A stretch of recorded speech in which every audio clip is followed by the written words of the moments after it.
Bien, alors traditionnellement, je vais faire une petite introduction.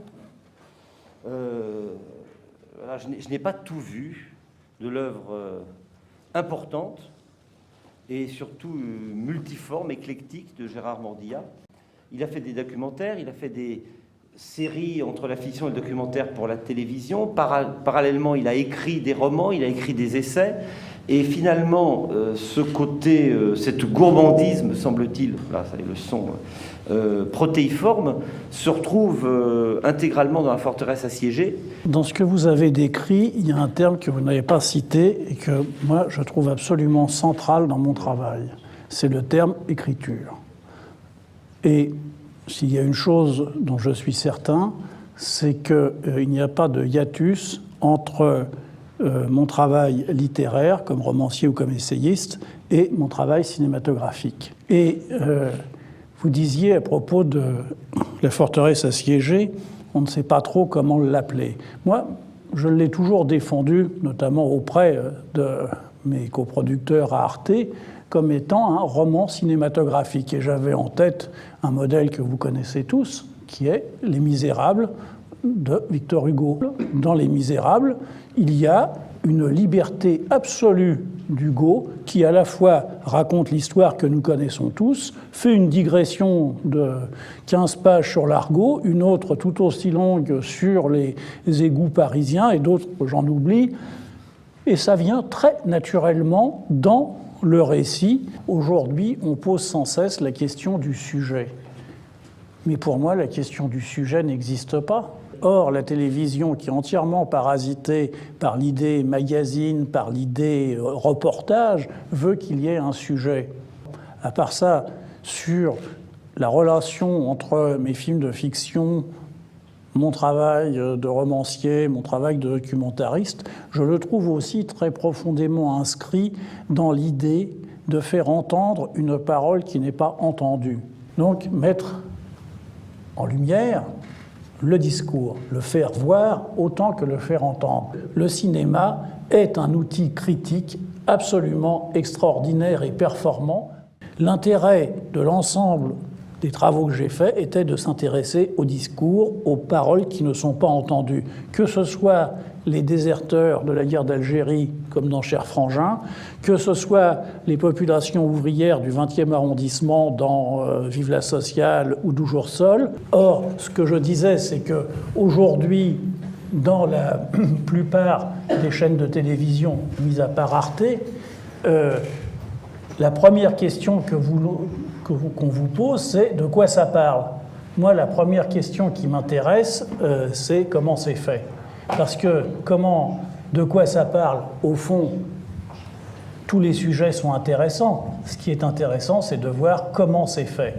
Lorsque vous voyez l'œuvre, par exemple, de Fred Wiseman, le metteur en scène américain, documentariste américain, si vous dites de quoi ça parle, de quoi parle Law and Order, ça parle du shérif de Kansas City. Vous avez dit ça, vous n'avez pas dit grand-chose. Et je pourrais prendre tout le reste à l'avenant. Simplement, c'est fait d'une façon si singulière que ça nous permet de comprendre le fonctionnement des institutions américaines. Donc c'est bien ça la question qui m'importe. Parce qu'aujourd'hui, là aussi, sous, je dirais, l'effet perverse des télévisions et des revues de cinéma, on ne veut s'intéresser qu'à qu'est-ce que ça signifie. Mais le qu'est-ce que ça signifie appartient à chacun d'entre nous. Ce qui importe, c'est plutôt pourquoi c'est fait. Alors, bonjour. Je voulais savoir d'où vous était venue l'idée du protagoniste et à quoi servait-il, outre lier fiction en quelque sorte et documentaire.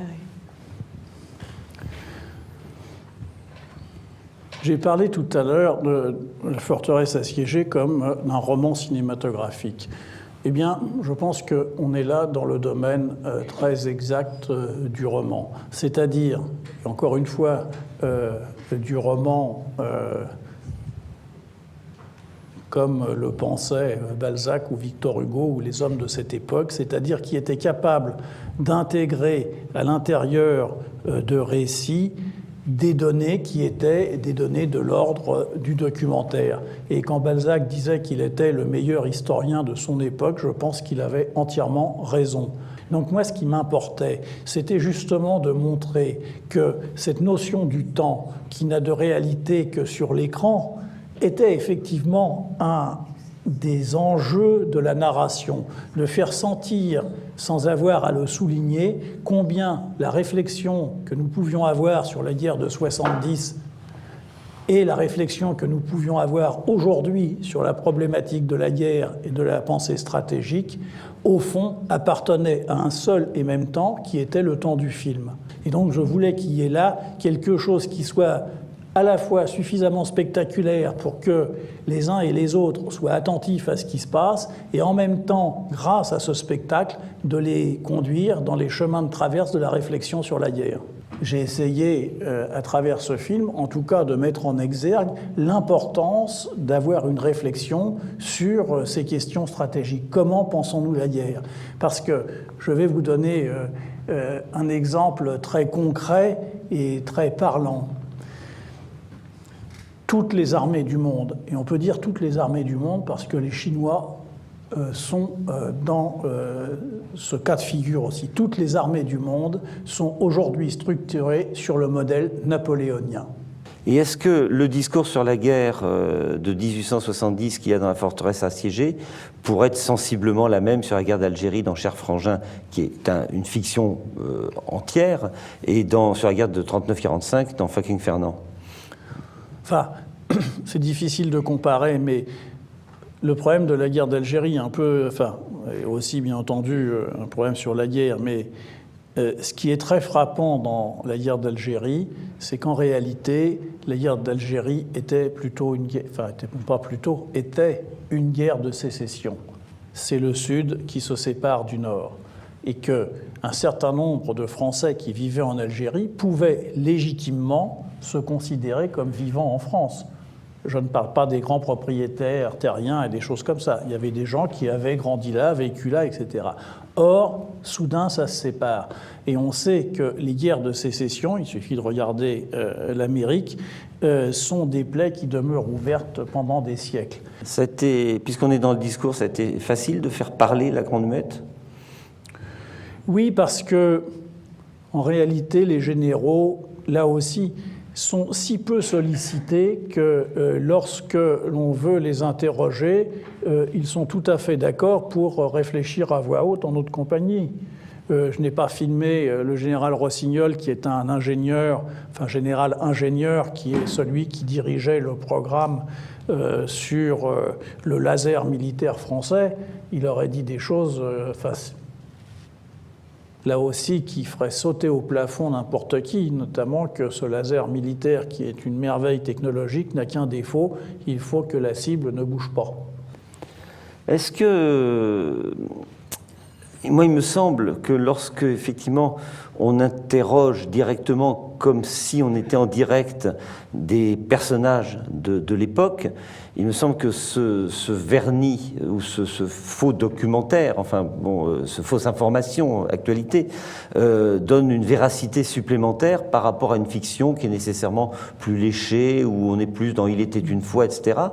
Et ça m'a fait penser à ce que faisait assez régulièrement à l'époque Peter Watkins, dans La Bombe, dans Punishment Park, la bataille de Culloden, etc. Bataille de Culloden qui était une bataille du XVIe ou XVIIe siècle, où effectivement on interroge les gens comme, voilà, au moment où ils reçoivent des tirs. C'est plus drôle que ça.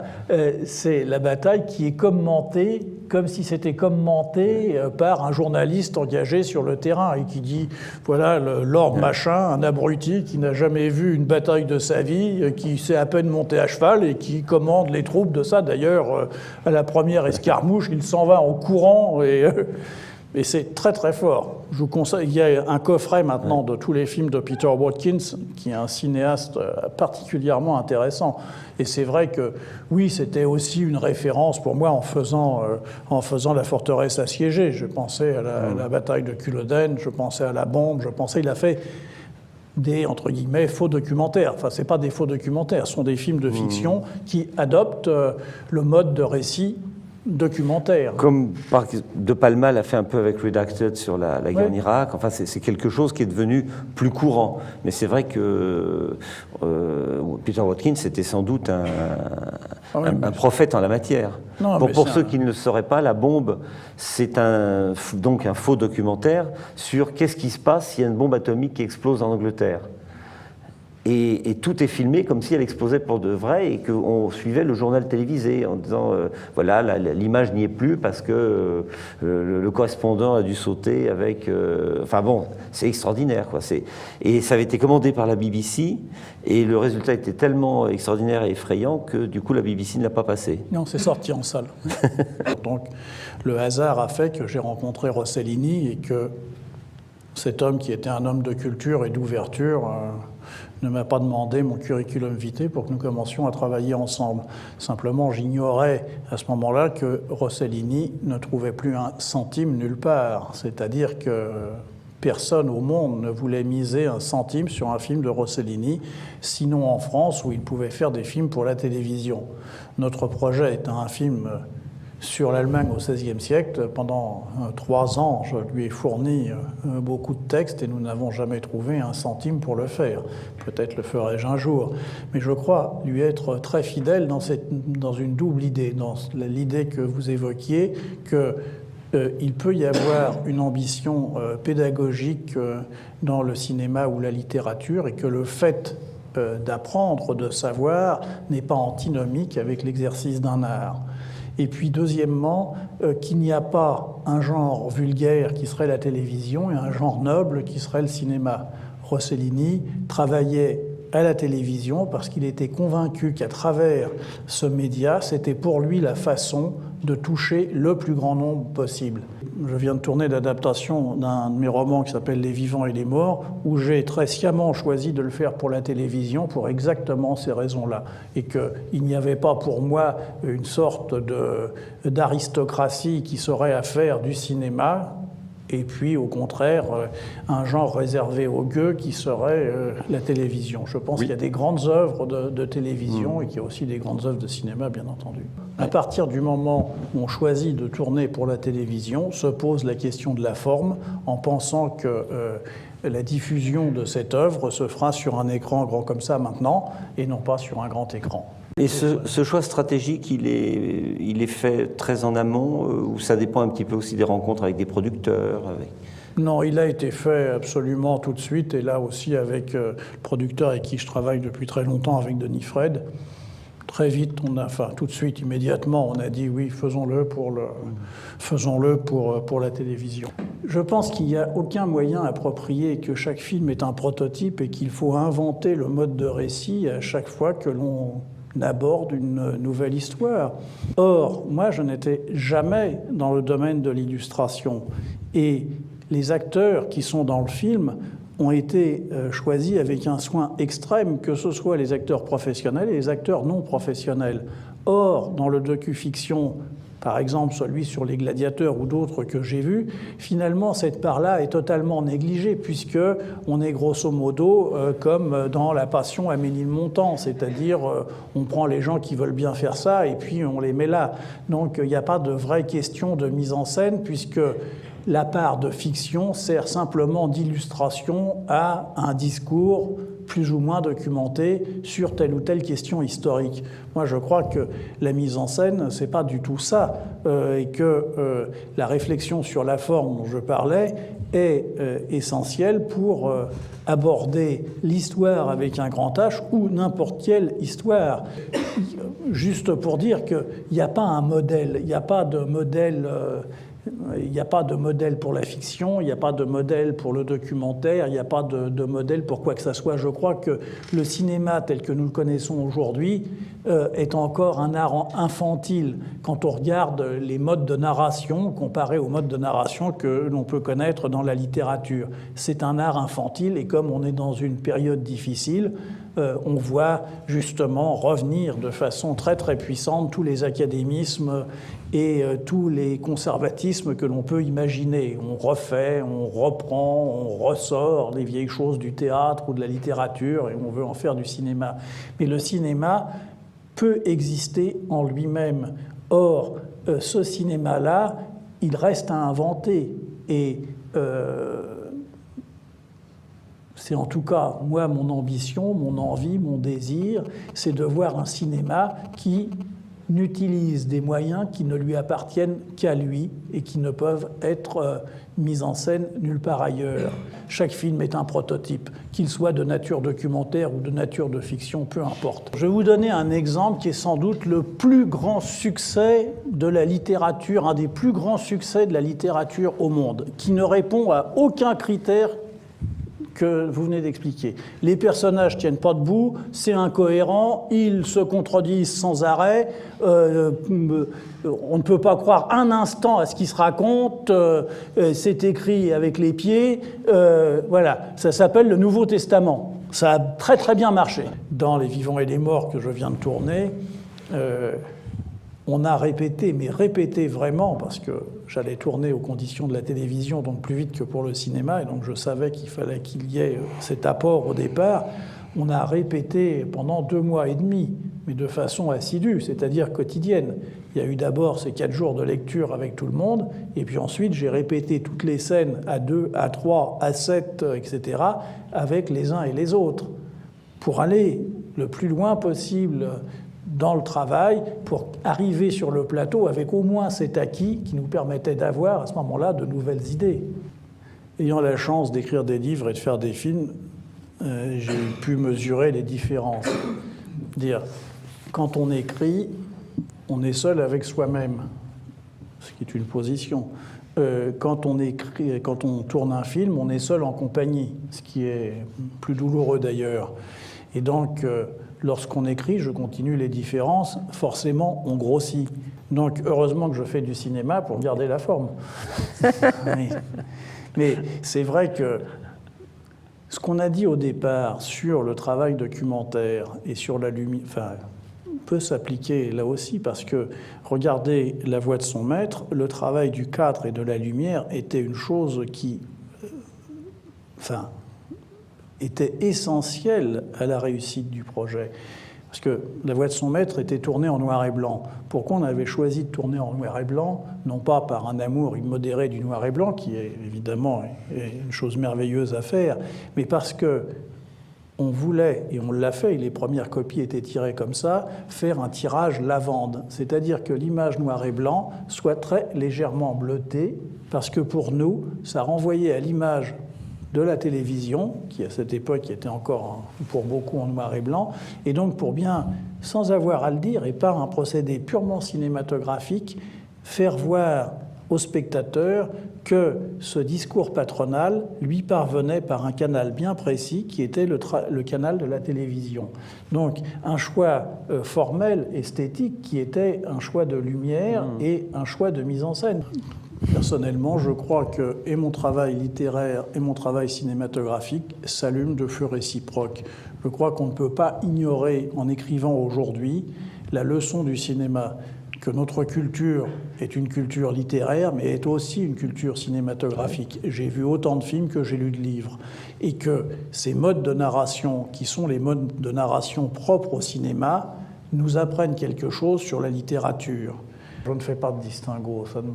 Ce que j'ai tourné pour la télévision, et notamment ce que j'ai tourné pour Arte avec Pierre Chevalier, me paraît aussi estimable et important à mes yeux que ce que j'ai pu faire avant très directement pour le cinéma. Regardez, La Forteresse assiégée, c'est un format absolument inhabituel. Ça dure 2h10, 2h, je ne sais plus combien. Évidemment, il n'y a qu'à Arte qu'on peut faire ça, parce qu'il n'y a que là où finalement on s'intéresse à l'objet réel qui est tourné et non pas à forcer l'objet à rentrer dans une case prédéterminée. C'est parce que vous y croyez vraiment que ça sera le mieux possible et que par conséquent, c'est là où le plus grand nombre de spectateurs va venir et que surtout, il ne faut pas se poser la question de savoir avant s'il va venir. Vous savez, il n'y a qu'une chose qui peut surprendre un cinéaste, c'est qu'un film ne marche pas, parce qu'on fait tout pour que ça marche. On travaille tout avec un soin immense, et le scénario, et le travail sur le plateau, et les lumières, et le son, et la musique, etc. On présente ça au public, évidemment convaincu que ça va marcher, et des fois ça ne marche pas. Et alors ça, c'est stupéfiant. Mais quand on me disait, mais est-ce que vous avez été surpris du succès de Corpus Christi, ou même de La forteresse assiégée, je dis, ben non, pas du tout, non, j'ai tout fait pour que ça soit ça. Et s'il y a au moins, notamment pour Corpus Christi, 3 personnes qui étaient persuadées que ça allait faire un succès, c'était Denis Fred, le producteur, Jérôme Prieur et moi. Donc je crois qu'il y a toujours ça. Enfin, c'est vrai que le travail dans le cinéma est toujours un travail d'excellence, à tous les postes, et c'est ça aussi qui fait le plaisir infini de travailler dans le cinéma. Je veux dire, et l'investissement des techniciens à leur poste est aussi quelque chose qui me touche toujours beaucoup à travers une chose, c'est que lorsque vous parlez à un technicien qui travaille sur tel ou tel film, c'est toujours son film. Très bien, merci. Eh bien, merci à vous. Merci.